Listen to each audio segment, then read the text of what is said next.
He told me it was the travel, the deadlines, the way New York chews on you if you let it. That's how my husband explained the grayness that had started to pool under his eyes and the way he began to treat our apartment like an Airbnb he forgot to check out of. He'd come home late, smell like hotel soap and elevator air, and kiss me on the hair like a man kissing a dog. I could have accepted burnout. Burnout makes sense. Burnout has articles and TED Talks and a 3-step plan. What I couldn't make sense of was the laughter on his phone at 12:41 a.m., the bubble of someone else's midnight joy finding him in the dark beside me, and the way he smiled at it. Not the polite curve he gave our neighbors in the hall. The real one, the one I married. I was 31, the director of brand at a fast-growing wellness startup that put adaptogens in everything and sold relief in glass dropper bottles. He was 33, a VP of sales at a software company that had invented a new term for a spreadsheet and raised $60 million. We used to joke our marriage was a merger. We used to do a lot of things. He called me kid, which I pretended to hate because I wanted him to keep doing it. He loved my mouth when I argued and the way I lined up pencils before a presentation. I loved the soft indentation in his cheek that only appeared when he said yes to something scary. It started as a rumor hiding in a compliment. "Your husband is so charming," said a woman at a product launch, one of those events where everyone stands around sipping cucumber water like it's martinis and pretending a powdered mushroom changed their life. She wasn't wrong. He's always been good at people the way some folks are good at math. 2 weeks later, someone else, "Your husband and his new client looked tight." A laugh to soften it. I mean, good for the pipeline, right? By then, the texts at night were a pattern, not a blip. The scent on his shirt wasn't hotel soap. It was something warmer, floral. A perfume with vowels. When I asked, he didn't flinch. Cheaters, I learned, don't always flinch. "We took a client to dinner," he said, shrugging. I spilled wine. The server practically bathed me in citrus water. "You want me to bring the shirt down to the dry cleaner or?" I wanted him to spill. I wanted a confession with a shape I could hold, even if it cut my hands. Instead I got competence. A smooth surface. He deleted the midnight laughter and set his phone face down like a man laying a card he knows will lose the hand. I started sleeping with my jaw clenched and woke up with a headache that sat on my skull like a cheap crown. The day I met her, my boss had gathered the leadership team for a Monday all-hands in a glass-walled conference room we called the aquarium because we always felt like something might swim by and stare at us. The agenda on the screen: Q3 revenue, ad recall among women 25 to 34, a teaser for our new CMO, someone they'd plucked from a rocket ship. Then she walked in, white blouse tucked like a secret, pencil skirt sharp enough to cut paper, hair in a low bun that said nothing and everything. She was beautiful in a way that made you want to put your hands behind your back so you wouldn't touch anything expensive. "This is Elise," my CO said, voice fizzy with glee. She scaled brand at Palmera and shepherded 3 category-defining launches. Elise smiled like it was her job, like smiling had a quarterly target. She looked at each of us but lingered half a second on me. It was the kind of pause that could be a coincidence, the kind my brain filed in a cabinet labeled paranoia or pattern. She shook my hand and said, "I've heard great things." Her grip was cool and dry. I thought of hotel soap. We did the polite lion's share of niceties. She hopped in with those fast, well-placed questions that signal power without needing to shout it. The room rearranged itself around her, as rooms do around people who have already decided where the chairs go. She wasn't my boss yet. Our CMO was still technically the CMO, but afterward, in the hallway with recycled air that always smelled faintly like almonds, our CO said, "We're moving toward a senior VP structure. Elise will be taking a central role." Translation: prepare your teams. That night, my husband came home with a splinter of glass on his cuff and a buzz in his voice. "Big day," he said, slipping off his shoes like a kid leaving dirty sneakers by the mat. He told me about a client dinner at a Japanese place where the omakase felt like a religious experience. He said "we" a lot without names. When he kissed the top of my head, I could smell something like the ghost of peonies. We lived 3 stops from his office and a 20-minute walk from mine, and most mornings we took the same elevator down without touching because we became that couple, parallel lines. If you squint, parallel lines look like intimacy.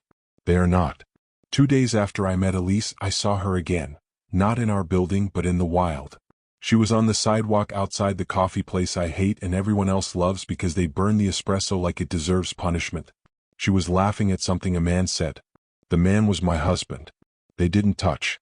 He has always known where the cameras are, the real ones and the ones you carry inside your head. He held a paper cup with his name sharpened wrong and she tilted her face toward him like sun. I watched from half a block away through a hedge of ornamental grasses. Someone pays too much to water. She wore a coat the color of strawberry milk. He wore the jacket I bought him on a terrible vacation when we tried to save something already dead. Paranoia or pattern? I wanted to storm the sidewalk and pull the fire alarm of our lives, but I walked into the burnt espresso place, bought a drink I didn't want, and stood at the window like a woman waiting for a bus that isn't coming.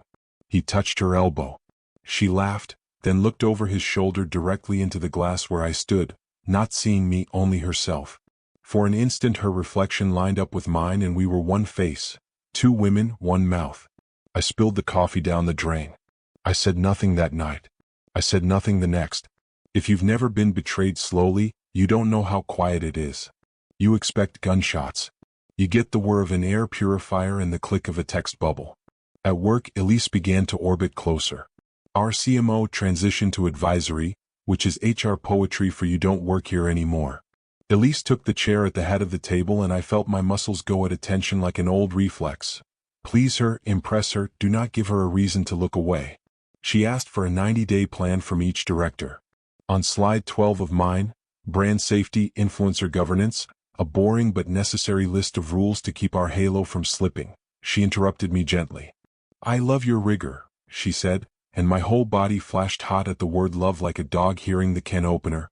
I worry it might be constraining. The market wants story, not policy. I smiled the way women smile when we've swallowed our own name.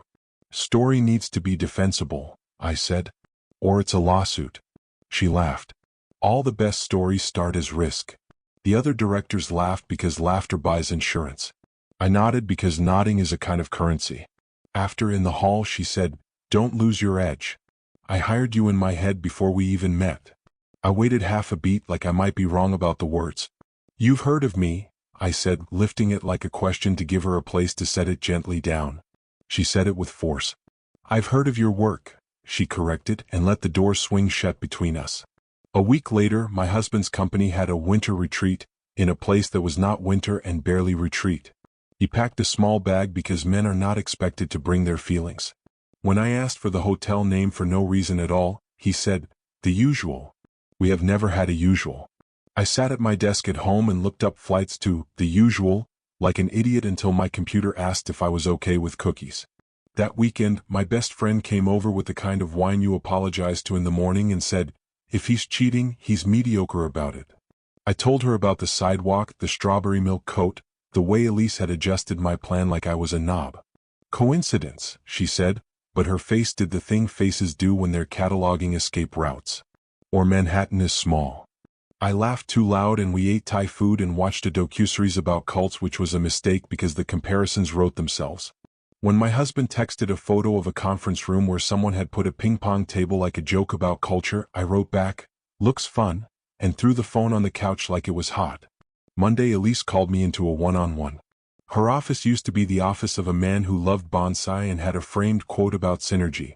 Now it was pale wood and moss and a single copper lamp that made everyone look a little expensive. She gestured at the chair and I sat, already shrinking to fit. I want you closer to me, she said, and my stomach dropped so fast I heard it.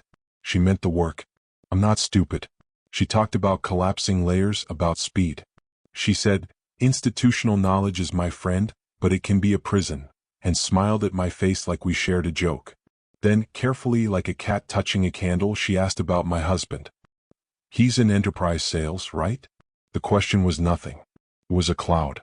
We met him at the charity auction, she continued when I hesitated. He was hilarious about the silent bid sheets. That was true. He had a line that night about people who cross out their own names to drive up the price, and everyone clapped like he'd invented altruism. He did well that night, I said, my voice flat and far away. He always does well. She watched me with those CEO eyes you buy in business school. We might be overlapping with his company soon, she said, casual as weather. Small world.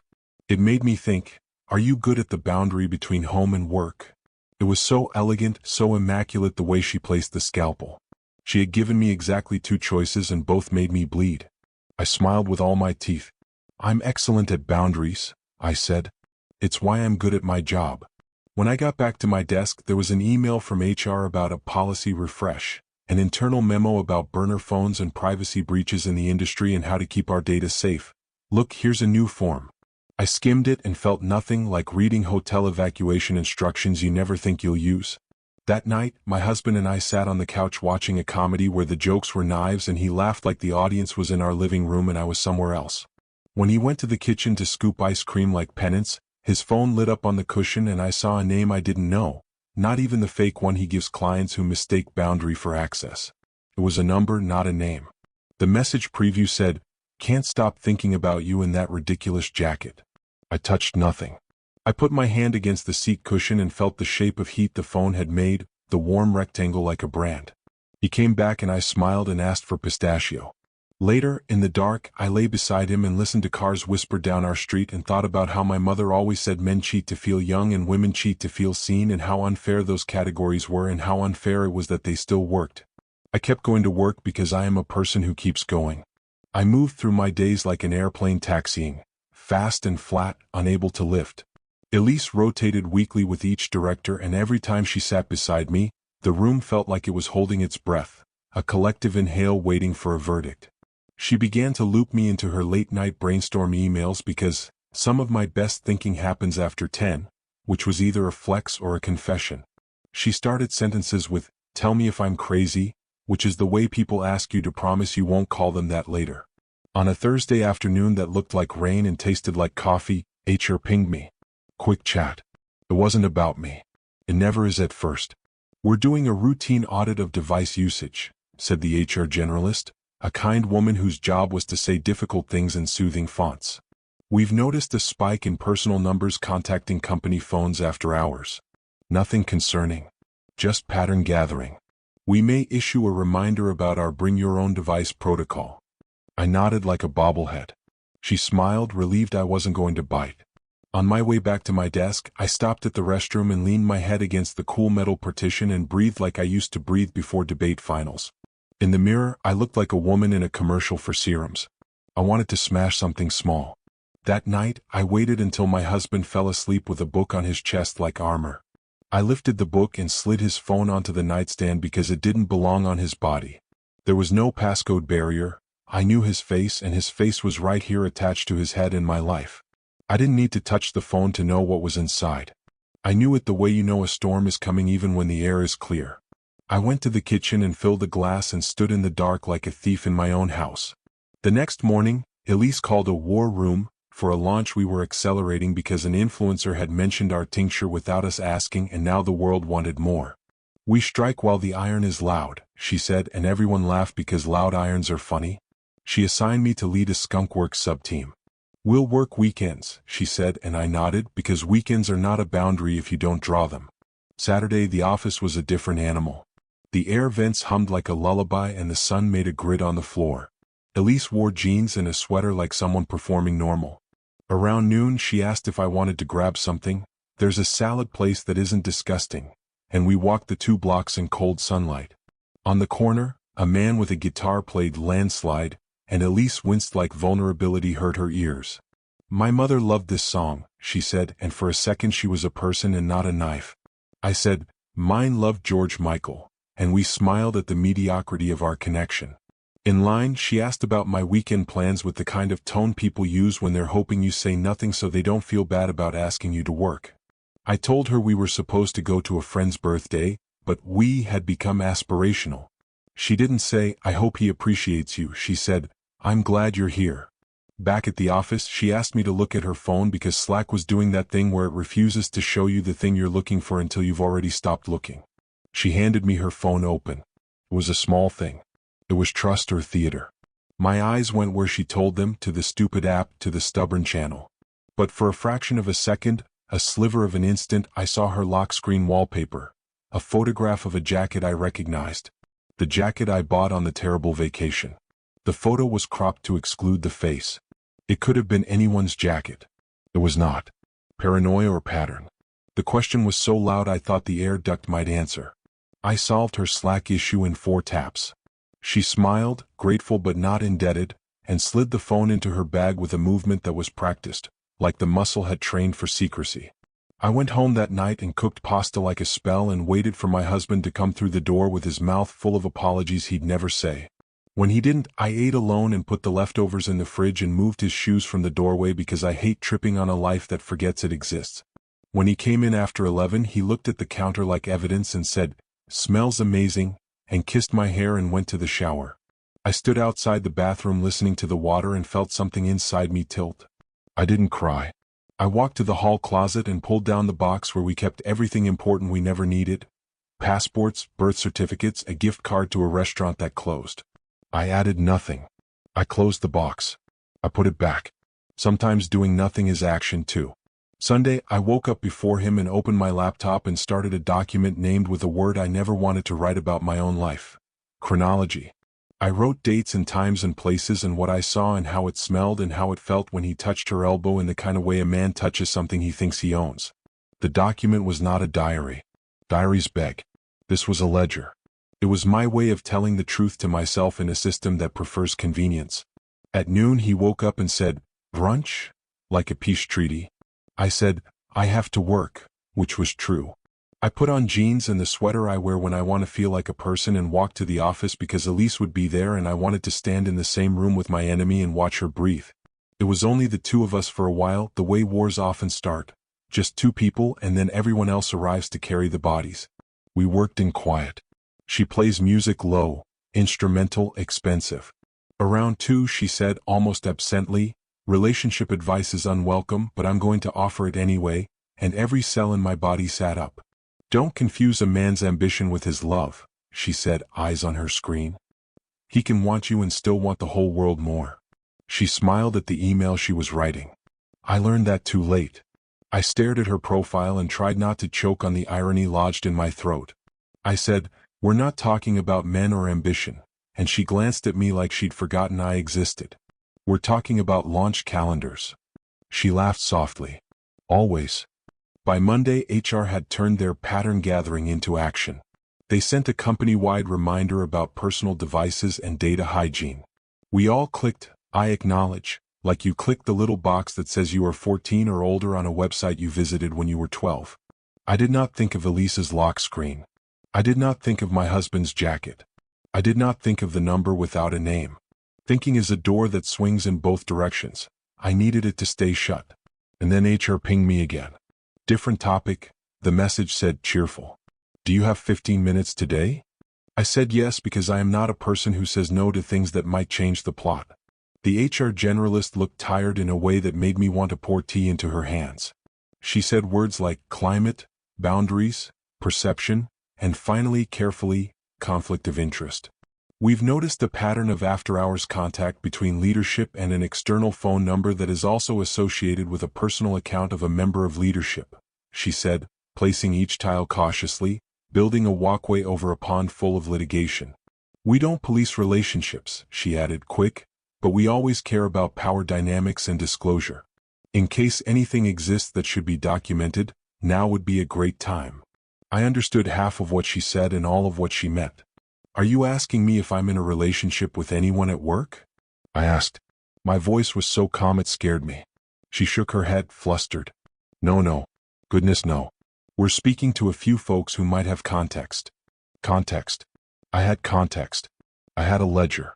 I looked at her and thought about how telling the truth is a kind of violence in a system designed to bruise you for it. "Is this about Elise?" I asked. She flinched in the way people flinch when they hear a gun go off in a movie even though they know it's fake. "I can't speak to specific employees," she said, which is HR for yes. "But if you have concerns, my door is always open." I left her office with my heart beating hard enough to feel in my teeth. Back at my desk, my team was arguing about a shade of green. I stared at the screen and saw a jacket. I stared at my hands and saw them shaking. I went to the restroom and sat in a stall and texted my best friend one sentence. "HR just asked me about burner phones," and put my head in my lap. She wrote back, "Oh. Then, breathe. Then, do you want to burn it down or make it pretty first?" When I came out, Elise was at my desk, hip tilted against the edge, reading a mock-up. She looked up and smiled like she had always liked me. "You've got bite," she said. "I need that." She handed the mock-up back and our fingers touched, and I swear to God I felt nothing. No electricity, no temperate shock. Just the smooth skin of a woman who moisturizes and a life I didn't choose. She said, "Walk with me," and I walked because the choreography of power is muscle memory now. In the aquarium, she shut the glass door and turned the blinds with a little wand that always makes me feel like I'm about to be told a secret or fired. She perched on the edge of the table like a gymnast. "I want to ask you something with a grace I wish someone had asked me once," she said, softer than I'd ever heard her. "Are you okay?" There are so many incorrect answers to that question. I could have said yes because yes is a key that opens and closes doors. I could have said no because no is a flare in the night. I said, "Why?" Because why is a mirror. She studied my face as if it might confess for me. "I don't believe in women pretending not to see each other," she said finally. "If something is happening that makes you less, I don't want to be part of it." She was a brilliant liar or a woman circling the mouth of a well she once fell into. I thought about the lock screen. I thought about my husband's jacket. I thought about the message preview that compared him to a clown in a ridiculous jacket and the way he had worn it that morning like armor. I said, "Do you own a coat the color of strawberry milk?" It was such a stupid question. It was so specific it became abstract. She blinked once. Twice. "I don't wear pink," she said. It was true. She doesn't. That coat had been red in daylight and strawberry in my fear. I wanted to throw up from the confusion. She tilted her head. "You're not okay," she said, not unkindly. "You don't have to tell me why." I laughed, a dry sound. "Then why are we here?" She smiled with no delight in it. "Because sometimes women save each other without naming the fire." When I got home that night, my husband was already there, stirring a pot like a man performing domesticity for an invisible audience. He said, "You look beautiful when you're furious," like he'd found me in a painting. I said, "Who is she?" And he put the spoon down and rubbed his eyes and said the word I'd been waiting for, the word that unlocks every bad door. "It's complicated." It was not complicated. It was a number with no name. It was a jacket. It was a coat. It was a woman who might be my boss or might be no one, and the fact that I had built a map out of crumbs because no one would hand me a compass. He sat at the table and told me a story about a client that became a friend that became a mistake that kept becoming. He said it like an apology, but it was a biography. When he finished, I said, "Do you love her?" And he said, "I don't know," which is a yes that wants to be a maybe when it grows up. I slept on the couch because movies taught me that's what wives do.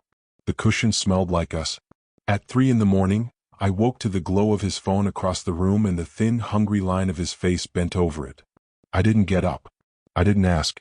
I closed my eyes and saw a copper lamp and a coat and the word disclosure. In the morning, my best friend texted, "Do you want a PI?" like she was offering me an umbrella. I said, "I want a spine," and she sent the number anyway, a woman named Ro who had once been a journalist before she realized the truth pays better when it hurts. I stared at the contact, at the little gray initials, and didn't call. Instead, I went to work and opened my ledger and added a line. He said, "It's complicated." 7:42 p.m., pasta on the stove, my hands cold. Around lunch, HR sent a tighter memo. The subject line, reminder, personal devices, conflicts, and reportable relationships. The body, in the event of a personal relationship between any manager and any employee or vendor that could be construed as a conflict of interest, please disclose to HR within 48 hours. Failure to do so may result in disciplinary action up to and including termination. It was signed by the senior HR director, not the generalist, which meant the sky had darkened. An hour later, my screen lit with a calendar invite. 15 minutes, HR conference room B with the senior director. Elise's name was also on the invite. So was mine. My mouth went dry. The invite was for tomorrow at 10. I clicked accept because I'm a good girl. Then I stood up and went to the restroom and sat in a stall and dialed Ro, the PI, with hands that felt like someone else's. She answered on the second ring like she'd been waiting for me. "I can talk now or tonight," she said, voice efficient but not unkind. I told her everything and nothing in 10 minutes. She asked for names and dates and the jacket like it mattered. She said, "Do you want proof or peace?" And I laughed so hard I almost dropped the phone. "What does proof buy me?" I asked. "Time," she said. "What does peace cost?" I asked. "Usually proof," she said. "Sometimes leaving." I hired her because some decisions are signposts and I couldn't bear the thought of making the wrong turn alone. She told me to sit tight, which I didn't do because I don't sit tight. I clicked open my ledger and typed at the bottom, "Tomorrow 10 a.m. HR with Elise." And under it, in bold, because I needed to see my own voice taking shape like a person. I am not crazy. I am collecting facts. I'm not small. I'm not alone. I didn't sleep the night before the meeting. I lay there cataloging the sound of the radiator like a metronome for dread. At 6:03 a.m. I got up, showered, and put on the black dress I wear when I want to look like the executive version of a closed door. My husband watched me move around the kitchen like a museum guest who couldn't touch anything. "Big day?" he asked, gentle as a lie. "Policy refresh," I said, and he flinched because he could hear the buried wire. At 9:51, I was in the lobby of our floor holding a paper cup I didn't drink from. Elise arrived at 9:55, on time the way powerful people are on time, so it looks like the world is arranged for them. She wore navy and certainty. "Ready?" she said, and the word hung between us like a joke neither of us was telling. We walked to HR conference room B. The glass was frosted like a cake. Inside, the senior director of HR was already seated, a legal pad open in front of her, a pen arranged horizontally like a weapon placed deliberately on the table. There was also our general counsel, which was either overkill or inevitability. We sat. The door closed with the soft, expensive click that means someone doesn't want to hear you. The HR director smiled a smile with empathy printed on it and said, "Thanks for making time." There was tea on a sideboard as if tea could fix anything. She folded her hands. "I want to start by saying this is a confidential conversation. We're here to ensure clarity, fairness, and compliance. We don't presume misconduct, we're just trying to understand facts." Elise's face was a miracle of serenity. She nodded, dipped her head like a ballerina greeting applause. "Of course," she said. "I'm happy to clarify anything." The HR director glanced at her notes. "Over the last 2 weeks, our security team and IT have been reviewing device logs due to an unrelated vendor incident. During that review, a personal device was identified accessing internal resources atypically, off hours, multiple locations, a separate SIM not enrolled in our MDM. I want to be very clear. Employees are allowed to use personal devices. The concern is about undisclosed relationships and potential conflicts of interest. We're speaking with a few employees to make sure we're handling everything appropriately." She looked at me, then at Elise. "2 numbers in particular have had significant contact with leadership devices after hours. One of those numbers belongs to an external executive at a partner company." She paused to let the euphemism breathe. "The other appears to be a secondary line used by a member of leadership." For a second, the room dimmed at the edges like a bad filter. Elise didn't move. "Do you have the number?" she asked, clinical, almost curious. HR slid a page forward. A number with no name stared up at us like a dead fish. My mouth went dry because I had seen that number dressed up as a text preview on my couch. The HR director continued, "Even when our facilities team found a phone left charging in the aquarium on Saturday night, they brought it to IT to identify the owner. It was locked, but it was receiving text from that number. The lock screen displayed a photograph. Combined with building camera footage and badge data, we were able to determine the device belonged to." She glanced at counsel, who gave the tiniest nod. "Elise. I didn't know the body could do what mine did. It wanted to stand and run around the table and out of the building and into the street and keep running until my name changed." I stared at a knot in the wood table and saw the jacket again, the slice of familiarity catching light on a stranger's phone. Elise breathed in and out like a person who has trained their lungs to ignore fire. "I keep a secondary line for privacy," she said, calm enough to be suspicious. "I learned that the hard way at Palmera. Executives are targets. Stalkers. Overzealous vendors. The number is for personal safety." HR nodded as if that were true in a world where nothing else was. "We understand privacy. The question is whether there's a reportable relationship or conflict that should have been disclosed. Specifically, communications that intersect with vendors or partners." General counsel slid a discreet folder across the table. Inside were screenshots printed on paper. How quaint. Cropped bubbles, timestamps, a rhythm of intimacy disguised as logistics. The words weren't pornographic. That's not how executives cheat. It was always almost business. "Meet me after the dinner 2 doors down. Loved you in that jacket. Ridiculous, by the way. You're not the only one who gets to be ambitious. I want to build something with you. Elise saw them and the smallest muscle in her jaw twitched, like a shutter catching wind. The HR director's voice didn't change. We see extended texting between this secondary line and the partner executive. She said his title like it was a stranger, overlapping with partner negotiations and event scheduling. We also see calendar hold blocks labeled with innocuous titles that align with GPS pings from both devices. Elise didn't reach for the folder. If you're implying my personal life has interfered with my objectivity, I refute that, she said. I did not and would not privilege any partner because of a personal connection. Also, I disclose conflicts. If I felt a conflict existed, I would have. It didn't. I was a spectator in my own disaster, and you'd be surprised how many details you can notice while your life is rearranging itself. The HR director's pen had a hairline crack near the clip. General counsel's shoes were more expensive than her jacket. Elise's cuff was frayed a whisper where it brushed the table. I put my hands flat to keep them from shaking. The HR director turned to me like a spotlight. I recognize this is delicate, she said, with the practiced gentleness of someone who knows the knife is sharp. We understand there may be overlap here, personally. We're not asking you to speak to that. We're asking if, in your capacity as brand lead, you observed anything that suggested favoritism, pressure, or unusual access granted to a vendor executive. It was the first time anyone had offered me a version of the truth I could safely tell.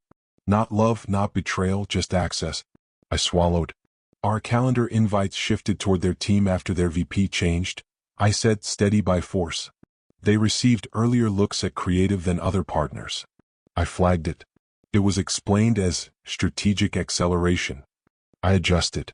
I don't own those decisions. Elise's head tilted a fraction. It wasn't a threat, it was an annotation. The HR director nodded. Thank you, she said. We're going to continue our review. In the meantime, we're placing the personal device in evidence. We'll need to retain it until we complete our analysis. She looked at Elise. We'll also ask that you work from home today and tomorrow while we complete interviews. This is not a disciplinary action, it's about preserving neutrality. General counsel added, and to the extent any personal relationship exists with any vendor or partner, we need written disclosure by end of day. We stood. The room stayed small. Elise turned to me and for a second the mask slipped. Not panic, not apology, but a human flash I recognized from mirrors. The precise moment before something breaks. Walk with me, she said quietly, already moving down the hall. We stepped into a side corridor, the kind used for moving catering trays and bad news. She stood very close but didn't touch me. I'm not going to insult you, she said, voice so low the fluorescent hum swallowed some of it. I won't say coincidence. I won't say you misunderstood. I will say this, I never wanted to be your villain.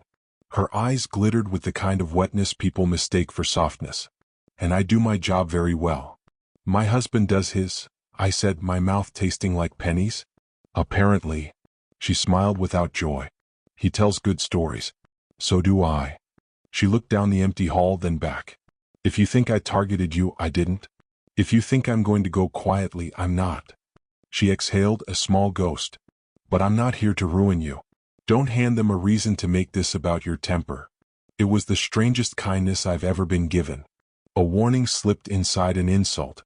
I went back to my desk and sat in my chair like a mannequin someone forgot to return. My team watched my face for weather. I sent them away with errands. At 12:04, my phone buzzed with a text from an unknown number that should have been familiar. We should talk. Was the burner. I stared at it until the words blurred, then typed, HR has my calendar. If you have anything to say to me, say it there. 3 gray dots. Then nothing. Ro, the PI, called an hour later. You busy? She asked, and when I didn't answer, she said, I have things. She had photographs. My husband and Elise entering a hotel bar with 2 exits and coming out one at a time like amateurs. She had a copy of a rental car receipt with my husband's corporate card and a second driver added under a fake last name Elise had used in college. She had tower pings and a pattern drawn over a map like stitches. She had enough to make sense, not enough to make headlines. This is Manhattan, she said. We're never the first or the last. But it's clean. If you want proof, you have it. I thanked her and laughed once, a sound like a snapped rubber band. Proof. The proof didn't make me feel better, it made me correct. Sometimes correctness is the opposite of relief. I asked Roe if HR could demand my copies of anything. They can ask, she said. You can decline. Show them nothing you don't choose to. Stash your ledger in the cloud and put a password on the cloud. At 3:07 p.m., the HR director requested a one-on-one with me to check in. Her office was a pastoral printout. Fake plant, real water. She asked how I was. I said I was functional. She asked if I felt safe at work. I asked what safe meant. She asked if I would be willing to put in writing the thing I had said about access. I asked for the exact language. We danced like that for 10 minutes until we were both too tired to pretend it was samba. Then she placed a piece of paper between us, a short-term non-disclosure around ongoing internal inquiry. I read it. It didn't gag me. It gagged the story. I signed because I wanted a job on the other end of my heartbeat. On my way out, the general counsel intercepted me in the hall. Off the record, she said, which means nothing and everything. If anyone asks you to resign, don't. If anyone offers you a new title, don't accept without talking to your own attorney. We try to do this right. Not everyone here has the stomach for ugly. It was an astonishing sentence. It was also a lifeline. Do you have a recommendation? I asked, and she smiled like a person tipping a waitress too much. I'll email you 3 names, she said. When I stepped out onto the sidewalk at 5:20, the city felt new, like the set had been struck and rebuilt at a different angle. My husband called me. I didn't pick up. He texted, "Can we talk?" I wrote back, "HR has a phone." He responded with a line of profanity and then immediately, "I'm sorry." Then "I'll fix it." Then "It's not what you think." Then "It is." Then nothing, because there's a point where language becomes a small dog barking at a train. I walked beyond our stop and the next until I wasn't walking home. I was walking away. I ended up on a bench in a small park with a bronze statue of a woman with a book. I sat under her and read nothing. A kid screamed about a scooter. A couple fought in whispers. A man in a suit cried into a phone. The city offered me a chorus of other people's endings and I accepted them. When I got home, my husband was already there, sitting at the table with both hands around a glass of water like it might run away. He stood. He didn't touch me. "They called me," he said. "HR?" I asked. "No. Elise." He swallowed. "She said I should tell the truth. It would be almost funny if it didn't make me want to rip the cupboard doors off their hinges." He talked. I listened. He said it started at that charity auction, the one where he'd charmed people into paying too much for a basket of organic hand soap. He said he liked the way Elise looked at him like he was a person she hadn't already met. He said it made him feel like the version of himself he'd liked at 25. He said at first it was flirting, then it was late dinners that were really late dinners, then it was work trips that were just work trips plus a room between them. He said he stopped.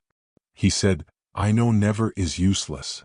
He cried, ugly and wet and real, and I did not hand him a tissue because I am not a nurse in a play about redemption. I stared at the glass of water like I could drown in it and wondered what drowning would feel like in a cup. He asked, "Do you love me?" And I said, "This is not a fair time to ask me that." He asked, "Do you want me to leave?" And I said, "I want to be alone in this room."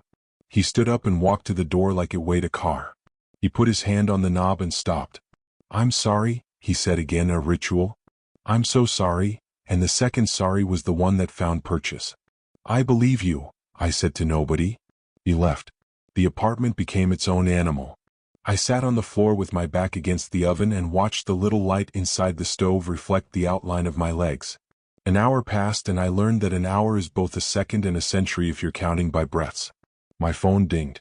"Roe, if HR has the device, they will know by morning. They will move fast to protect the company. Get counsel."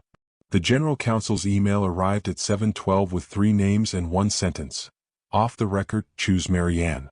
I forwarded the email to my personal account and heard my own paranoia laugh because I no longer trusted the difference between work and personal. I wrote a message to my boss, my old boss, the one Elise had replaced, asking if he'd ever had tea with Marianne. He wrote back instantly, "She saved my ass when the board wanted a scalp. Call her." I called her. Marianne answered with the voice of a woman who has made men regret interrupting her. I told her the headline and some of the story. She said, "Do you have proof?" I said I had proof that showed me what I already knew. She said, "Good." Do you want to stay or do you want to go? I said I didn't know. She said, we'll get you the choice. The next morning, HR sent a company-wide note, respectful reminder about professional boundaries, conflicts of interest, and device usage. Notable leaders will be working remotely this week to support an internal review. It might as well have said, the adults are cleaning up a mess, do not touch the glass. Elise's calendar went from full to blank. My calendar filled with small meetings, quick sync, pulse check, grab 5. People I barely knew stopped by my desk with the eyes of raccoons, scavenging for a story that wouldn't implicate them. I became a rumor that walked. At 10:14, the HR director emailed me a mutual check-in forenoon with her, general counsel, and a representative from leadership. The representative from leadership was our CEO, who had the bright, nervous energy of a woman about to sell something hard. In the room, she smiled tightly at me, then at the HR director, then at general counsel. We value you, she said to me, the way companies value revenue and optics. We want to do right by you. We also have to protect the company. She flicked her eyes at counsel, cueing the legal pitch. General counsel was calm. We are putting the SVP on administrative leave pending the outcome of our review, she said. We will be disclosing to the board that the leave relates to a potential policy violation regarding undisclosed personal relationships affecting vendor negotiations. My body registered the words like a weather alert. Administrative leave. Potential violation. Affecting vendor negotiations. I nodded and felt the knot in my neck bones. The CEO folded her hands like she was praying to a god I didn't believe in. I'd like to propose 2 options for you, she said. Option A. You step into an acting SVP role for brand and comms, reporting directly to me with a temporary stipend and a formal review in 90 days. Option B. We give you a generous exit package, 3 months base, prorated bonus, accelerated vesting on your next tranche, and a neutral reference while you take time to consider your next move. We want you to choose what's best for you. It was so clean it almost sparkled. Marianne's voice, distant but firm, came back to me. They will offer you a shiny title or a tidy severance. Ask for both. Also ask for indemnification related to the vendor dispute and a carve-out to speak your truth privately to your own therapist and attorney. Try not to speak at all until you're sure you're speaking for yourself. I took a breath. I'm honored by the offer, I said, and watched the CEO's shoulders relax half an inch. I'm not prepared to accept it without counsel. I will need a written scope of responsibilities, the stipend amount, the reporting structure, and confirmation that any conflicts arising from the prior SVP's actions will not be imputed to me. If I choose the exit package, I'll need 6 months, not 3, health coverage continuation, and language in the agreement that allows me to discuss my experience with my therapist, legal counsel, and immediate family. I will not sign anything with sweeping mutual non-disparagement that silences me if I need to tell a future employer why I left. I will not agree to any language that suggests I was complicit. The HR director blinked like a doll. The CEO looked at general counsel, who was already writing. We can draft language, counsel said, not unkindly. We'll send you a term sheet by end of day. Take the time you need. The CEO tried to smile like a teammate. Whatever you choose, we support you, she said. It was the strangest sentence of the week. We stood. There were handshakes that were not handshakes. In the hall, I ran into someone from engineering who looked at me like a headline he'd pay to read. Wild day, he said. I smiled with all my teeth. They all are, I said and kept walking. At 2:02 p.m. Ro texted, you should see this. She sent a photo of a small black phone in an evidence bag, tagged with a sticker that said property of it, Incident 0119. She'd gotten it from a friend of a friend who liked her more than they liked their job. Beneath it, she sent a cropped image, a message thread captured by a forensic tool. We have to be careful at the office. HR is sniffing around. Then a reply, they can't tie anything to me. I'm clean. We talk on this. Then, the line that made me grip my desk so hard my knuckles went white. I hired her for a reason. I stared at those 4 words until they separated from meaning and became only shapes. I hired her for a reason. Hired who, for what, to do what to whom? I wrote back to Ro, context? She replied, thread jumps. Looks like SVP to partner exec boasts about hiring a loyalist, on brand who keeps things moving. Timeline matches your hire into the last reorg before she was official. Could be you. Could be someone else. But read the tone, power, gloat. It might be bluster. Might not. The floor tilted under me. My vision went salt and pepper. I braced on the edge of the desk and breathed. I remembered the hallway after my slide 12, the way Elise had said, "I hired you in my head before we even met." I remembered the correction, "your work," and felt the lash of it again. What do you do with a sentence that suggests you're both the mark and the muscle? I took my laptop and walked to a phone booth and shut the door and called Marianne. They offered me her chair or a golden parachute, I said. Roe found a message that might suggest I was part of their plan, or maybe it's swagger.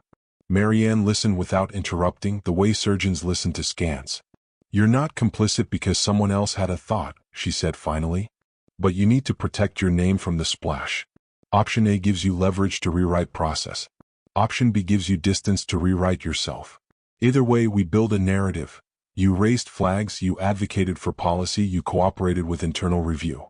You will not be the story's villain or its casualty." I swallowed. "I don't want to be the story at all," I said. "Too late," she said gently. "So be the editor." At 5:41 my husband texted, "I'm staying at Jacob's. I'll give you space." Also, I told her it's over. I stared at the message until my eyes hurt. The two of them cut each other out in bland words while my life bled. I wrote back, "Take your toothbrush." He replied, "I deserve that." I didn't reply. That night, alone in our apartment, I did what women do when we don't know what comes next. I cleaned. I scrubbed the sink with a fury that might have been prayer. I washed the pillowcases. I sorted the drawer of takeout menus like I could alphabetize my way out of grief. Then I sat at the table with my ledger and added 3 lines. HR. Leave pending. Offer, chair or check. Burner, I hired her for a reason. I slept for 4 hours and dreamed of a strawberry coat walking into a room without me. In the morning, I woke up certain and sick. I wrote to HR. "I need 1 week to consider the options with counsel. I will continue to perform my role during that time. I will not accept additional scope until we agree terms." I sent it at 7:02 and watched the 3 dots dance. HR replied at 7:11. "Understood. Please forward counsel's contact when available." At 8:03 my phone rang with an unknown number. I let it go to voicemail. A minute later a text, "We need to talk, please." It was Elise on a third number or a first or whatever a woman builds when she refuses to be easily found. I typed nothing. She sent another, "They'll turn me into a case study." I refused to be a cautionary tale designed by men. I stared at the words and tasted metal again because the problem with complicated villains is that they tell the truth when it serves them. At 9:30, a junior designer poked her head into my office with eyes like saucers. "Sorry," she said. "The CEO wants to know if you can join leadership stand-up. She says your family." I laughed, a terrible sound. "Tell her I'll be there," I said, because families are the first place you learn betrayal, but also where you learn to set a table anyway. At stand-up, our CEO performed resilience for the team. "We're focused," she said. "We're executing." She said the launch would not be delayed by recent events. She did not say scandal. She did not say affair. She did not say that companies are organisms and organisms expel infection even when the infection looks like a person. She nodded at me like I was a lieutenant who understood orders. I nodded back like a soldier who would later write a book. After stand-up, my best friend texted, "Take the chair, build the safeguards you wanted on slide 12, and then decide if you want to be the sheriff of a town that didn't protect you. Or take the check and go start a church somewhere else." I wrote back, "I hate how well you know me." She replied, "I love how loud you are when you're done being quiet."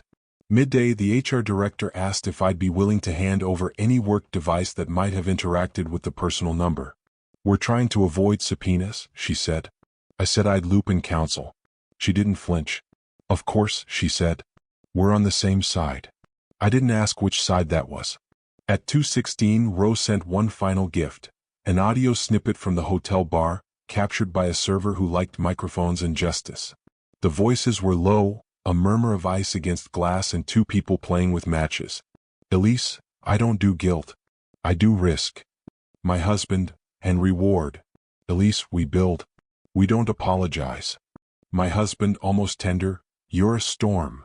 Elise, soft enough to be dangerous. I'm a climate."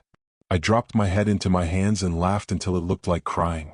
Then I stood up, closed my laptop, and walked into the aquarium. The lights reflected on the glass like stars that had lost their way. I looked at the table where the phone had been left charging like a bomb. I thought about all the women who had sat in these chairs apologizing for being correct too soon. Then I did the thing I am best at. I made a plan. I made a plan like I make decks, with boxes and arrows and 3 versions in case the first 2 explode. The plan had 3 rails. Rail 1, employment. Rail 2, marriage. Rail 3, sanity. On Rail 1, I would keep doing my job like I wanted the promotion and negotiate like I wanted the parachute. Both had to be true. On Rail 2, I would stop narrating my husband's feelings to myself like a bedtime story and start acting like I believed my own eyes. On Rail 3, I would add air, sleep, food, walks that looked like errands but were really exorcisms. By the afternoon, Marianne had a term sheet from legal with space where my life should go. She replied with red lines like stitches, indemnification language widened, non-disparagement narrowed, carve-outs for therapist, attorney, and immediate family as reasonably defined. She added a side letter.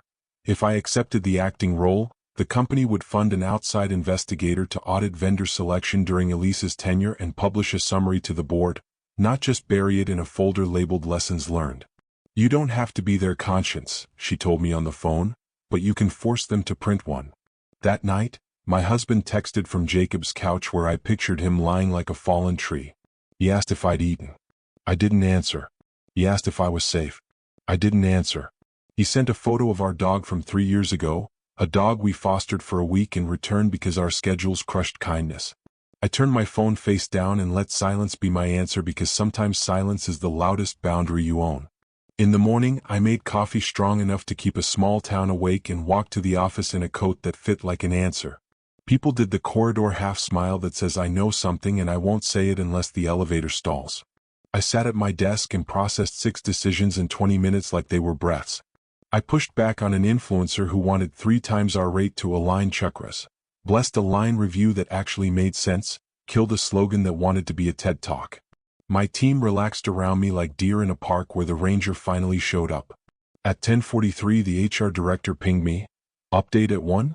I typed yes. Before lunch Ro called.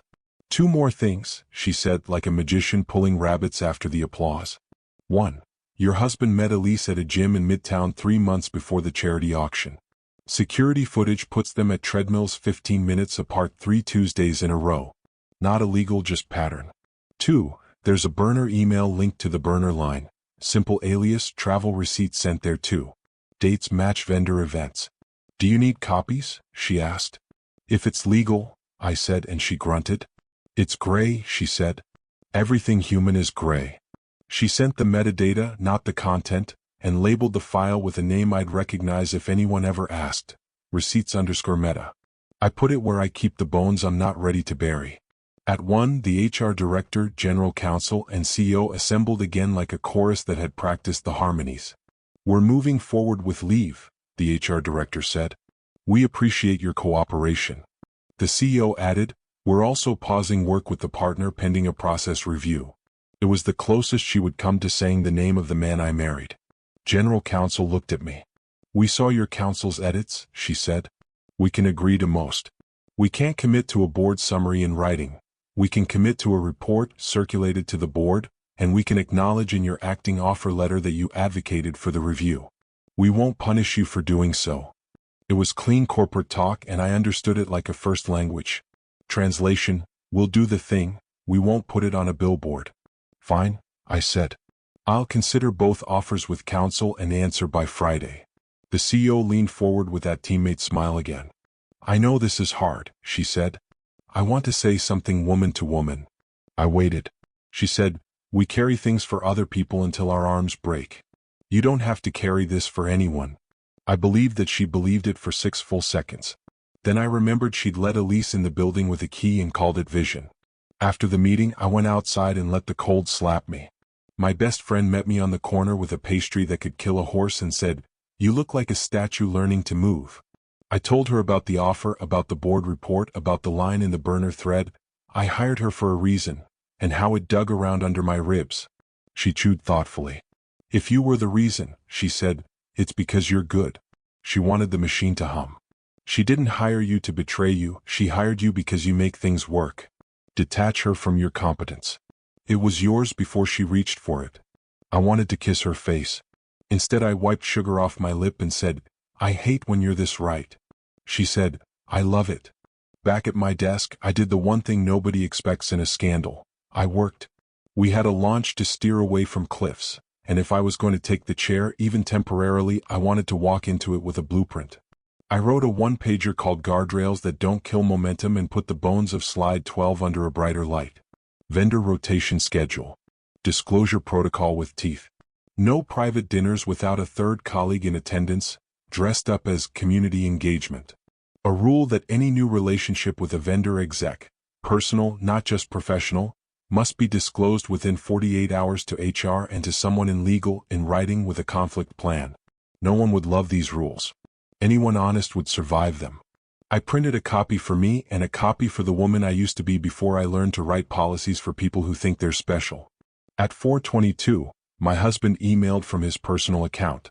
The subject line was my name with a question mark, like I was a file he'd lost. The body was an essay disguised as a paragraph. He wrote about mistakes and shame and a boy who grew up with a father who made everything a sport. He wrote about wanting to feel important to someone who didn't know his history with me. He did not write about love because he knows I would have thrown my computer through a window. He asked for a chance to rebuild. He said he'd started looking for therapists who take evening appointments because mornings are hard, and I laughed out loud because the problem was not his calendar. I closed the email without replying and felt a small ache that wasn't grief exactly. It was the sound of a door closing in a house you used to live in. That night I texted my mother. I did not tell her the plot because my mother collects plots like some women collect teacups, and she loves to put them on shelves and arrange them by color. I wrote, rough week. Work messy. Marriage worse. I'm okay. She wrote back, I can be there in 4 hours. I stared at the words and wanted to be 25 again and also no age at all. Not yet, I wrote, and then, soon. She sent a heart and then a photo of the dog she got after my dad left, the ugly, glorious mutt who saved her by making her walk twice a day. In the morning, Elise broke the silence. She sent a single line from a number that might have been carved into a bathroom stall. I won't ask you to understand me. I'm asking you not to hand them my throat. I stared at it while the subway screamed under the street. I typed and deleted 3 replies. Finally I wrote, tell the truth to them. You owe me nothing. She replied, I owe myself everything. Then, you would be excellent in my chair. Then nothing. I took the compliment like a shard and put it in my pocket to cut my fingers later. Marianne called at noon. Decision? She asked, practical as a clipboard. Acting role, 90 days with the package guaranteed if I walk, I said. And the review, she said. And the review, I repeated. And an apology letter that says nothing and everything, she added. From whom? I asked. From the company, she said. Not for the affair. For the failure of process that put you in proximity to fallout and asked you to mop without a bucket. It won't make the internet. It will make you sane. I breathed. Okay, I said. Do it. We signed on Thursday morning. HR smiled like a dentist who knows you're about to hate them less. The CO shook my hand and said, welcome to leadership, like I hadn't been leading from a smaller chair for years. I walked out with a new badge that said acting SVP and felt exactly like myself and also like someone who had climbed a flight of stairs and found another staircase. I sent my team a note that said, I'm still me. We're still us. We build. We protect. We keep receipts. They sent back emojis that made me cry in the bathroom and then wash my face and go write the memo I would have killed to read as a junior. On Friday, the company announced Elisa's leave in a neutral block of text. The internal rumor mill translated it into 5 languages and 12 jokes. My inbox filled with delicate congratulations that all sounded the same. You deserve this. Proud of you. It's your time. My best friend sent, now burn down the bad habits, and a gif of a controlled demolition. The following week we did process. It was a lot of tables. It was also a lot of sitting in rooms where men said unfortunate optics, and women said safety, and I said governance, until the word stopped tasting like cardboard. I asked IT how a burner had lived in our aquarium. They showed me a slide with screenshots of badge data and a camera angle that captured a corner of the table. Someone in facilities had plugged the phone into a charger labeled guest and left it because who expects a bomb that looks like a rectangle? We implemented a new rule. No unlabeled devices on company chargers. It felt small until you remembered Rome burned because nobody blew out a candle. 2 days into my acting role, the board called me into a room with a table that could seat 20 and fit 14 appetites. I presented the audit plan with legal guardrails. A board member asked, "Is this going to leak?"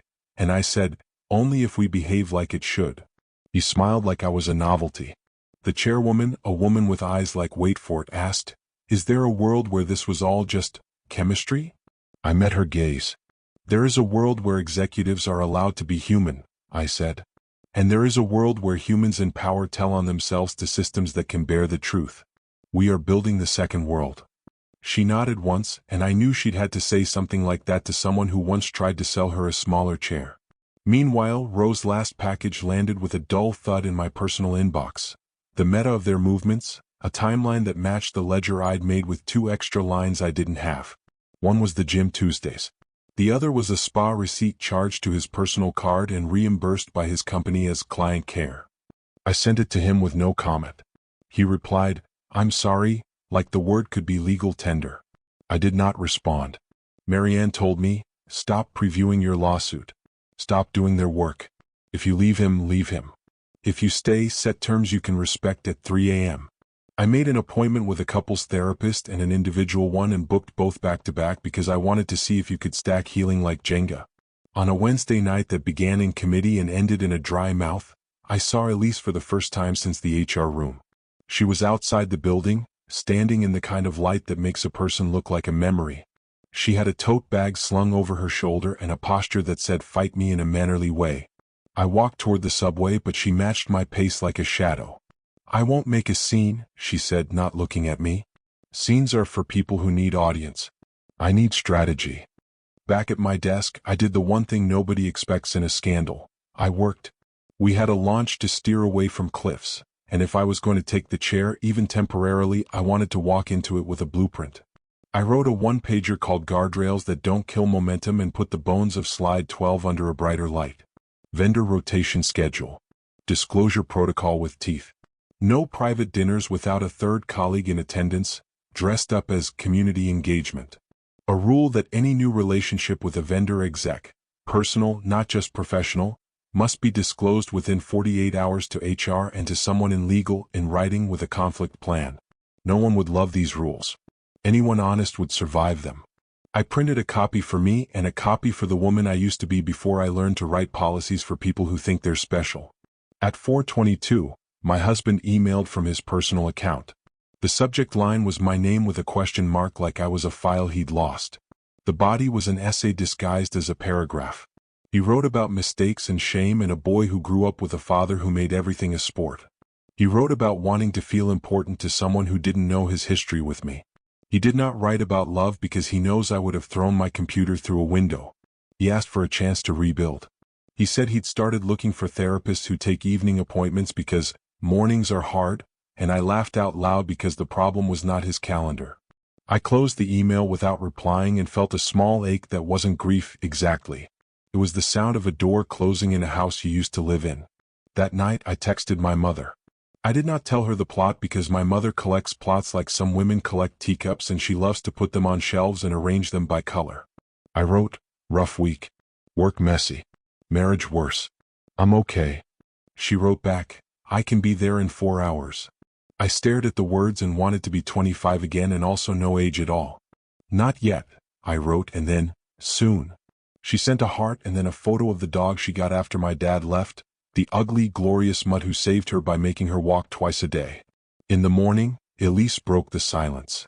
She sent a single line from a number that might have been carved into a bathroom stall. "I won't ask you to understand me. I'm asking you not to hand them my throat." I stared at it while the subway screamed under the street. I typed and deleted 3 replies. Finally I wrote, "Tell the truth to them. You owe me nothing." She replied, "I owe myself everything." Then, "You would be excellent in my chair." Then nothing. I took the compliment like a shard and put it in my pocket to cut my fingers later. Marianne called at noon. "Decision?" she asked, practical as a clipboard. "Acting role, 90 days with the package guaranteed if I walk," I said. "And the review?" she said. "And the review?" I repeated. And an apology letter that says nothing and everything, she added. From whom? I asked. From the company, she said. Not for the affair. For the failure of process that put you in proximity to fallout and asked you to mop without a bucket. It won't make the internet. It will make you sane. I breathed. Okay, I said. Do it. We signed on Thursday morning. HR smiled like a dentist who knows you're about to hate them less. The CO shook my hand and said, "Welcome to leadership," like I hadn't been leading from a smaller chair for years. I walked out with a new badge that said Acting SVP and felt exactly like myself and also like someone who had climbed a flight of stairs and found another staircase. I sent my team a note that said, "I'm still me. We're still us. We build. We protect. We keep receipts." They sent back emojis that made me cry in the bathroom and then wash my face and go write the memo I would have killed to read as a junior.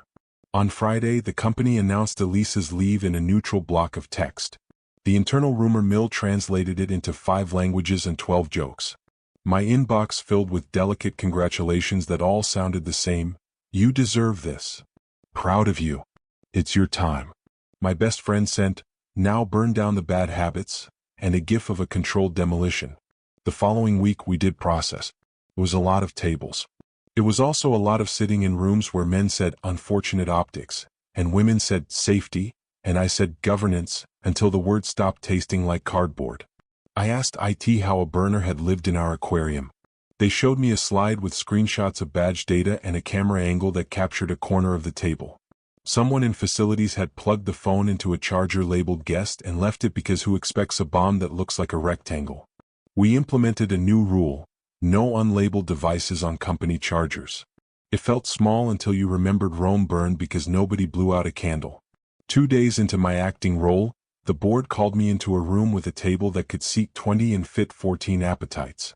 I presented the audit plan with legal guardrails. A board member asked, "Is this going to leak?" And I said, "Only if we behave like it should." He smiled like I was a novelty. The chairwoman, a woman with eyes like wait for it, asked, "Is there a world where this was all just chemistry?" I met her gaze. "There is a world where executives are allowed to be human," I said. "And there is a world where humans in power tell on themselves to systems that can bear the truth. We are building the second world." She nodded once, and I knew she'd had to say something like that to someone who once tried to sell her a smaller chair. Meanwhile, Rose's last package landed with a dull thud in my personal inbox. The meta of their movements, a timeline that matched the ledger I'd made with 2 extra lines I didn't have. One was the gym Tuesdays. The other was a spa receipt charged to his personal card and reimbursed by his company as client care. I sent it to him with no comment. He replied, "I'm sorry," like the word could be legal tender. I did not respond. Marianne told me, "Stop previewing your lawsuit. Stop doing their work. If you leave him, leave him. If you stay, set terms you can respect at 3 a.m. I made an appointment with a couples therapist and an individual one and booked both back-to-back because I wanted to see if you could stack healing like Jenga. On a Wednesday night that began in committee and ended in a dry mouth, I saw Elise for the first time since the HR room. She was outside the building, standing in the kind of light that makes a person look like a memory. She had a tote bag slung over her shoulder and a posture that said "Fight me in a mannerly way." I walked toward the subway, but she matched my pace like a shadow. "I won't make a scene," she said, not looking at me. "Scenes are for people who need audience. I need strategy." On Monday, I gathered the team for a small, private thing and told them the pieces we could tell legally and the larger truth we could tell without permission. No job is worth your nervous system. No launch is worth your soul. If you are in a room that makes you smaller, find a door. I told them my door. I told them HR's direct line. I told them how to document what the world will try to gaslight. A junior asked how to tell the difference between paranoia and pattern. I said, "Write it down. Patterns don't mind the light." At night, I began walking to a small bridge 2 neighborhoods away and back, past a bodega that sells flowers that look like they're apologizing and a laundromat that plays salsa at 11. I watched strangers fight softly and laugh loudly and realized the city had always been a chorus and I had just been too busy reading subtitles on my own life. I got home sweaty and calm. I learned to sleep for 5 hours in a row and then 6 like stairs. Marianne asked if I wanted to pre-negotiate the permanent role. I said I wanted to pre-negotiate my exit. "Both," she said. "Always both." We drafted 2 letters. One acceptance, one resignation, both dated 90 days out, both contingent on me saying the word. It felt like having two parachutes. It felt like trusting the plane but packing anyway. 2 weeks later, the chairwoman asked me to brief the full board on the process changes. I built a deck that could survive hostile fire. I put Elise's name nowhere. I put our values everywhere. I explained vendor rotation with examples that made CFOs purr. I diagrammed disclosure like a seatbelt. At the end, I put one slide with 6 bullet points for what we will do when someone becomes a story. It was practical. Immediate neutral leave, outside investigator, no whisper discipline, transparent summary to staff, counseling support, manager training. The chairwoman nodded. A man with a watch that cost more than my rent asked, "Isn't this overkill?" And I said, "Only if you believe this will never happen again." He shut up. When I walked out, my phone lit up with a number I didn't recognize, and I answered because I am still capable of hope. It was Elise. "I heard your process made a room of men stop interrupting," she said dry. "Congratulations." I leaned against a wall that had seen worse. "Do you want a copy?" I asked, and she laughed, a clean sound I had never heard from her before. "No," she said. "I'm building my own one day. Different company. Same men." She paused. "I'm also in therapy." I didn't say good. I didn't say I'm glad. I said, "That's the bravest sentence of this story." She exhaled. "I'm not brave," she said. "I'm tired of being the knife." Then she hung up, and for the first time I wondered if we would ever be in a room where neither of us needed armor. My husband and I did 3 more sessions. In the third, he said, "I don't want to be a man who loses the best thing that ever happened to him," and I said, "Then don't," and he cried and I didn't, and the therapist looked at me like she could fit both our griefs in her hands. On the way out, he asked if I wanted to get dinner and I said no, and he nodded like a student learning.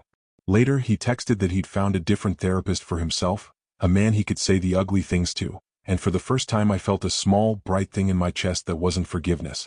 It was respect for a single good choice. At work, the launch we'd been nursing finally went live. It didn't trend on Twitter. It hit forecast and the comments were normal. A micro-influencer posted a video of her grandmother tasting our tincture and making a face and then declaring it spicy, and the internet loved her. We sent her flowers. My team exhaled collectively like a lung. In the quiet after, someone put on Landslide and we all winced and then laughed and let it play because you can't live avoiding every song that once hurt you. One night, walking home, I passed the hotel bar where 2 people had turned logistics into longing. I went in. I ordered a club soda and sat with my back to the mirror so the ghosts would have to sit where I could see them. I watched a woman in a navy suit laugh at a joke that wasn't funny and a man adjust his cufflink like he was tuning a violin. I finished my drink and left and didn't feel like crying or smashing or writing. I felt like a person in a city where people make choices and then more choices. I got on the train and a child fell asleep on his mother's shoulder and the train sang the same song it always sings and I thought, I am alive in a body that knows the map home.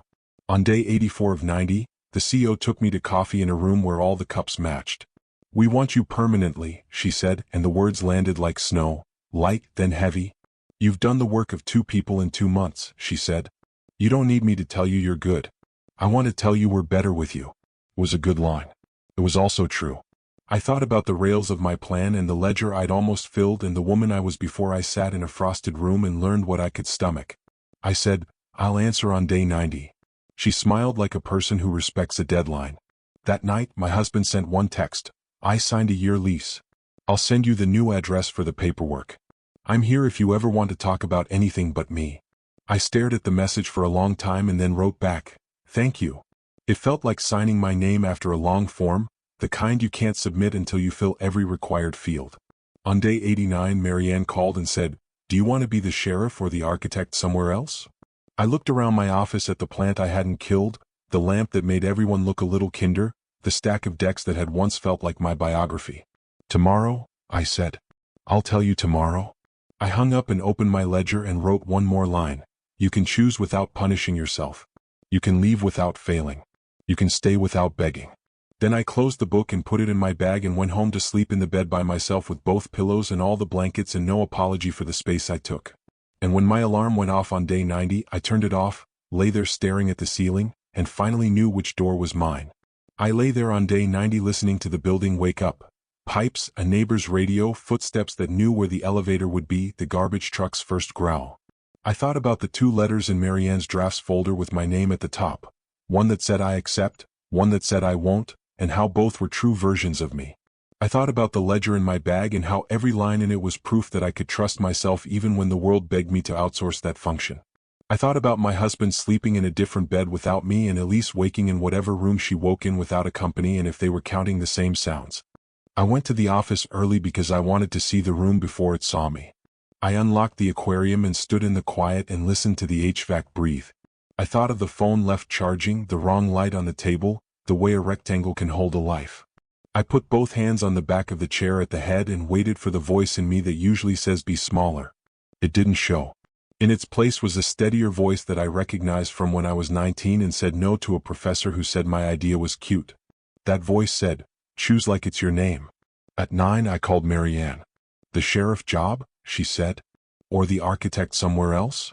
I laughed, sudden and clean. The architect, I said. But I'm finishing the 90. I'll hand them something that runs. Then I'll build something that's mine. She didn't waste the moment with confetti.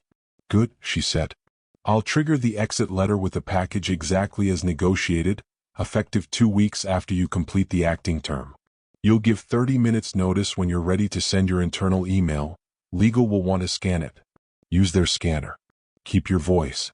I walked into the CEO's office with a calm that wasn't performance. She looked up like she'd already calibrated herself for a yes. I said, I'm declining the permanent role. Her face cycled through surprise to respect like a well-designed interface. You've earned the right to go build your own sky, she said, and I liked her in that instant more than I had in months. She asked if there was anything she could do to change my mind, and I said, not without changing what the job costs, and she nodded, honest enough not to argue. We shook hands in a way that meant we would probably work together again because this city is a set of concentric circles and none of us ever really leave.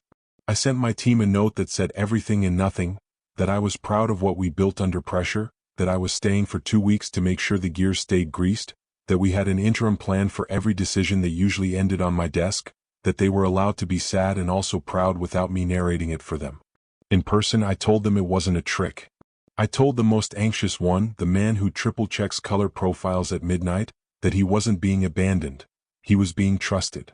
I told the newest one, the woman with the voice that shakes when she's right, that she could call me even when it wasn't a crisis. I said, text me a comma question if you need to, and she laughed the relieved laugh of someone who realizes mentors can be portable. HR wanted to know if we could announce my choice in the same neutral tone we'd used for everything else, and I said no, which is a beautiful word when you put it in the right place. Say I'm leaving to pursue an independent practice, I said. Say I'll be consulting for a short time to help transition. Say the governance changes will continue. They wanted to add, we wish her well, and I let them because sometimes cliches are what people need to believe you're not being pushed. The 2 weeks were clean. I made lists for other people's lists. I ran point on the board report and kept my name in the smallest font because I wanted the policy to outlast me. I moved the launch calendar tiles around until the quarters stopped wobbling. I trained the director who would be acting in my acting, a woman who doesn't ask for permission to breathe. She said, I don't want to disappoint you. And I said, you don't owe me anything except your own boundary, and she teared up and then made a joke about the air vents and we both felt better. In the middle of the first week, my husband and I had our 4th session. We sat in the quiet and tried to say new sentences. He said he missed my questions. I said I missed the version of myself that asked them without worrying whether I was being managed. He talked about a childhood where love was a prize, and I talked about a childhood where love was a task, and the therapist wrote something in a notebook that I hope was a grocery list. After, he asked if we could walk to the train together, and I said yes because I can be kind without being stupid. On the corner, he said, I don't know how to stop wanting to fix this, and I said, you can fix you, and he nodded like a man accepting an assignment, not a miracle. 2 days later, Elise texted me from a number I hadn't seen before because of course. She wrote, off the record, thank you for not becoming a witness they could weaponize, which is a chillingly generous sentence. Then a second text. If you're starting a practice, I have clients to send you who deserve a strategist who thinks in guardrails. I stared at my screen on the sidewalk while a delivery bike threaded past like a warning. I typed back, send them. You don't get a discount. I added after a beat, and none of them can be your boyfriend. She replied with a single period which somehow read like a laugh. On the last Friday, I walked the floors and said the version of goodbye that doesn't break anything. I gave away my plant because it deserved to see other desks. I took home the copper pen the general counsel had given me after my first board meeting, because sometimes talismans help, even if you're not a talisman person.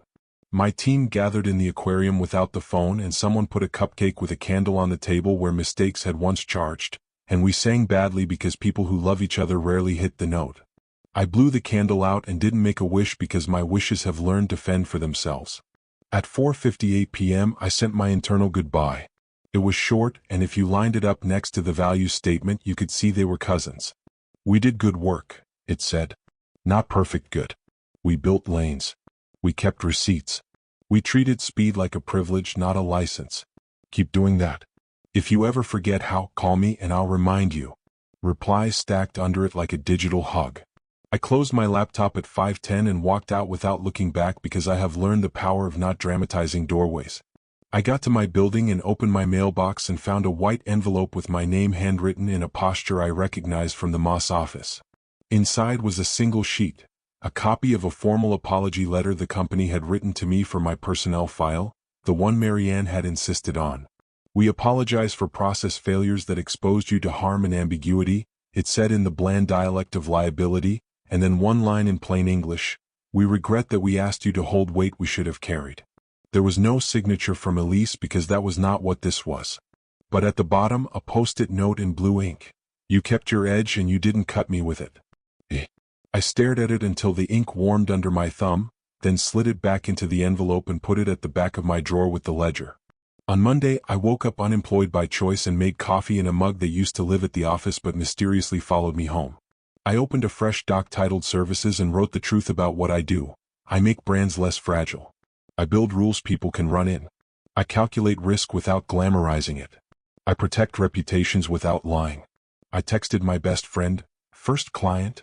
She replied, me if I start a cult. But like a healthy one. Rose sent a note, payment received.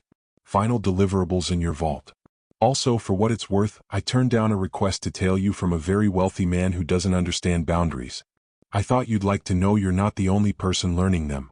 I wrote back, thank you, and meant it from the bone. The first week of my practice, 3 clients arrived like planes that had been waiting for a runway. None of them were dramatic. One was a founder who'd told the internet to calm down and then the internet did the opposite. One was a nonprofit that had confused mission with martyrdom. One was a CMO who'd inherited a mess and wanted to turn it into a diagram instead of a bonfire. I put on a blazer and my old habit of sitting up straight when I care, and I did the work. In between calls, I took walks, not exorcisms, just walks.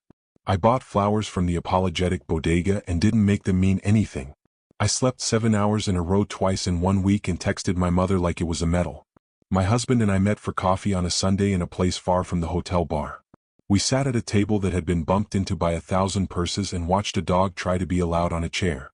We didn't do the autopsy of our marriage, we did the biopsy. He said, I am not asking you to forgive me now. I'm asking you to believe I'm trying to be a man you might forgive in a lifetime. I said, I believe you're trying, and felt the calculus of grace move through me. We talked logistics, leases and dividing the stuff you buy when you think you're permanent. He said, you can have the good knives, and I said, you can have the Dutch oven, and we both laughed because it was absurd to be tender over cookware when we couldn't keep a vow safe. We agreed to keep seeing separate therapists and to stop seeing the couples one, because there are only so many nouns a relationship can hold while it's dying. A month in, I got a LinkedIn message from a woman I didn't know who worked at my old company's vendor, the one with the paused contract. She wrote, we're revising our ethics policy. Your name came up in a board meeting as someone who might help us write something real. Would you consider? I stared at the message and thought about the hotel bar and the burner and the jacket and the sentence, I hired her for a reason. I smiled to myself and typed, I'll consider. The rate won't be cheap. The policy won't be either. That night, I walked to the small bridge and stood in the middle while the river did its usual miracle. A couple took engagement photos on the far side, all laughter and edited light. A runner cursed in perfect iambic pentameter. I leaned over the rail and watched the water pretend it had never met the same rocks before, and I thought about how we say things like moving on when really what we mean is learning the map of a place we thought we knew. My phone buzzed. It was Elise. She sent a photo of a whiteboard with the words, no private lanes, written at the top in 3 bullet points that looked suspiciously like mine but worse. Then, I'll get better. I wrote back, me too, And we left it there, two women on opposite banks with the same current. Sometimes, late, when the city is the softest version of itself, I take out the ledger. I read the lines, not to reopen anything, but to honor the woman who wrote them like a scientist, not a supplicant. Near the very end, under the last entry about the final HR memo and the day I chose my door, I added one more line so future me would have it when she forgot. You were not rescued. You rescued your own attention. You pointed it where the truth lived and you refused to move it. You kept your edge, and when you put it down it was because the work was done, not because someone else asked you to be safe for them. A few weeks after the practice got real enough to need an accountant, I went to Target because that's what you do when your life needs sponges and light bulbs and the illusion of order. In the aisle with the cleaning supplies, a woman about my age smiled at me, the polite Target smile, and I smiled back, and the universe did not crack or send me a test. I picked up the glass cleaner I like because it doesn't smell like lies and put it in my cart. At the end of the aisle, a man bumped his cart into mine and said, "Sorry," and I said, "It's okay," and it was. On the way home, I passed by my old office building out of a muscle I hadn't unlearned yet. Inside the glass, a new SVP I didn't know by name held the door for a junior I did, and I imagined the junior walking into a meeting where the values slide had survived and the charger rule kept the table clean. Maybe she would never think about it. Maybe that was the point. Maybe she would have to think about other things and win her own wars with softer weapons. I wished her the kind of boredom I have come to recognize as a blessing. The boredom of days where the story doesn't happen to you. When I got upstairs, there was a box by my door with my handwriting on the return label. Inside was a copy of the wedding photo of my mother with her second husband, the one where they look like the same joke told twice. She'd mailed it with a note, "You get more tries than you think." I laughed and put the photo on my bookcase, not because I wanted to manifest anything, but because I like reminders that the heart is an organ that regenerates if you stop running it like a factory. I don't have a cinematic ending. Nobody came to my door with an apology grand enough to reverse gravity. Elise didn't stand outside my window in the rain and confess. My husband didn't send a sonnet. HR didn't write a Medium post. What I got is better and more boring. A life that fits me, a job that I own, a spine that doesn't outsource itself, sleep that arrives like an honest guest. Some nights I still wake up and listen for a phone lighting up the dark with someone else's laugh. And when that happens, I turn on my lamp and read 3 pages of a paperback until the body remembers it's safe.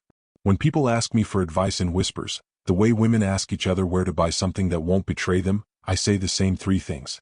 Write it down. Patterns don't fear daylight. Get a person who knows the law to stand beside your feelings so they can't be cross-examined into silence.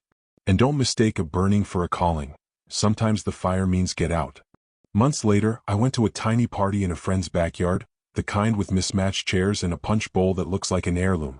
A man I didn't know asked what I do and I told him and he said, "Oh, crisis," and I said, "No, discipline," and he laughed and said, "Same thing," and I said, "Only if you wait too long." He asked if I ever missed the rush of being inside and I said, "Sometimes," and I meant it. There's a particular narcotic in the hum of a machine you helped build starting when you walk in. But then a text buzzed from a client who just declined to take a meeting at a bar after 9 because it violated our new policy and she wanted to thank me for the script we wrote for saying no like a grown-up, and I remembered exactly why I liked the distance. Later that night, my husband sent me a photo of a bookshelf he'd built badly and asked if the left side looked crooked or if it was the lens.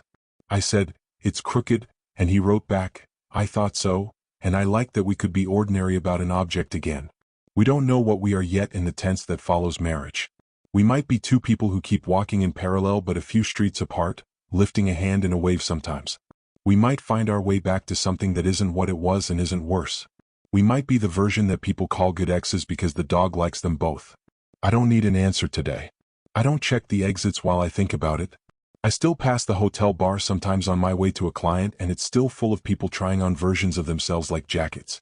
I wish them luck and better lighting and a friend who will take their phone when they need the world to stop being reachable. I wish HR teams the budget to do audits before something is on fire and leaders who sign their names to apologies that don't read like cardboard. I wish for fewer burner phones and more boundaries that people respect because they respect themselves. And on mornings when the air smells like the city forgot to be difficult, I walk to the small bridge and lean on the rail and say the quiet blessing I wrote for myself the night before the first HR meeting and the night after the last one, the one that I didn't put in the ledger because it wasn't a fact, it was a promise. You are not the evidence against yourself. You are not the villain they need. You are the witness who will not agree to be quiet. You are the story's editor and also its reader, and you can put the book down when you're done. If you've read this far for a twist where the mistress turns into a monster or the husband turns into a saint, I'm sorry. The twist is that I turned into a person whose life didn't end in a conference room. The twist is that HR found a burner phone and I found a boundary and they both did exactly what they were supposed to do. The twist is that my boss's lock screen taught me less than my own reflection in a window I thought was a mirror. The twist is that when I smiled at a stranger in Target, it meant nothing, and for the first time in a long time, that felt like everything.